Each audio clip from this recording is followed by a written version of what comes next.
5 puntos sukat. 5 puntos. Sa lahat ng mga referee dyan. Kasi lang pinabati mo din. Hindi mo batiin.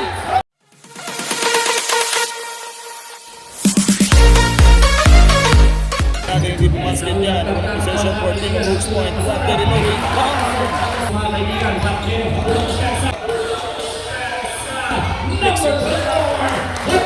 At ngayon, score po natin ang 4-2 in Member Madeha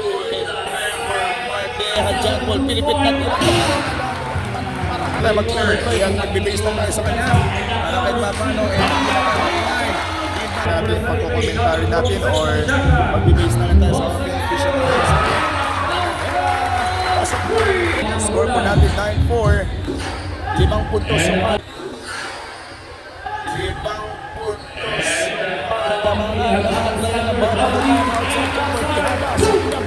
Basket.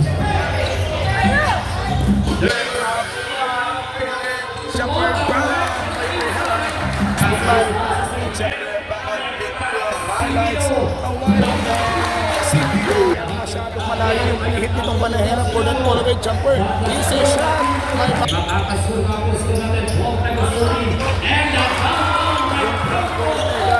Sumabot natin sa 16. Sa Levante Frank. Mga galamay pero hindi naging perfect yung nila ng Banahera. Ikaw may Banahera na bukas okay.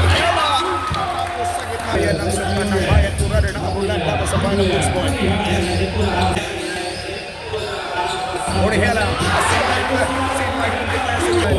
Si Ortega Franco bibitaw ng tatlo. Same position, same spot for Abulan. Medyo lagi natin nababanggit na sa Plan Espanyola dahil lang nag-imbis natin sa Basta Energy Days Orange Sugar Rush. Yes sir! Maraming salamat sa team. I think nasa 18 kung hindi kayo magkakamali dahil medyo mahinap tayo sa pagpagtayo po hindi nasa microphone.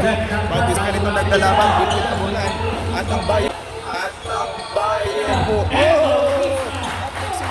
One and only Greenwald Brooks Point. Kibakaya Patrick, pinakaldag ito sa kaliwa. Patrick Kibakaya, third drop pa.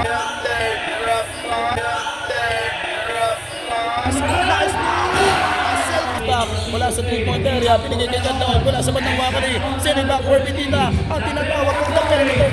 Patay sila dyan. Hindi pa lamang nagagawa sa mata lang ng K6 na yung mga FF Joseph Hanayro. Balik muna tayo sa ating trabaho. 38-22 score. Outside jumper for 38 against 26 pa na natin score. Bailon 3-pointer. JP Serene sa lahat ng mga referee dyan. Kasi lang pinabati mo din. Hindi mo batiin. At speak ng pagkakaya videography.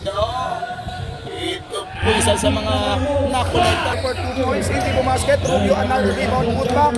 Bang! Wala kay Rubio. Para sa Paragatan 2024. This is the first time na makikita natin Steve Lim point.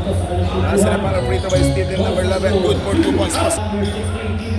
Ibang kaya Patrick. Going for Orihela. 3-pointer. Bang! Bang! Bang! 2 points. Shoutout kay Pingas. Malaki Rondan Muhammad. Shoutout daw kay Pingas. Malaki Rondan Muhammad. Outside jumper. Muhammad Ramulan laban sa Brooks Point Waters. Gumana na yung game changer man ay itong sitlong beses na ako dinapag na Joseph Rubio mag-play. Kaya yung magkama ni Obra, binili niya yung 50 ng sinyal, jumper for 3 points sa blank, may rebound po pa. Brooks Point laban sa bayan ng Bulan. Bayan ng Bulan, hindi na po natin makakabali. Franco! Gumalat ng tatlo! Sa Palawan, 222 at 27 viewers. At Quijada fixing to the up. Mga sambayan ng Palawenyo, magandang hapon po. Babawi, dating yung Diripero. Si Madehang na nasa Madehang na sa bang!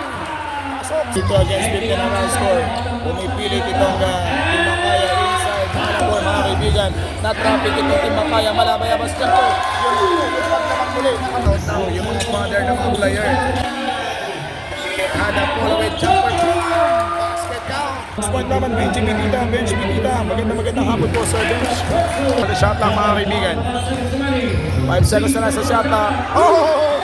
Nadagdagan babayan. Pero mapapanood nyo po ito sa akin pong YouTube channel, ang ating yung ating pong ginaganap. Seconds to go, if I'm not mistaken, ang ating natitapos.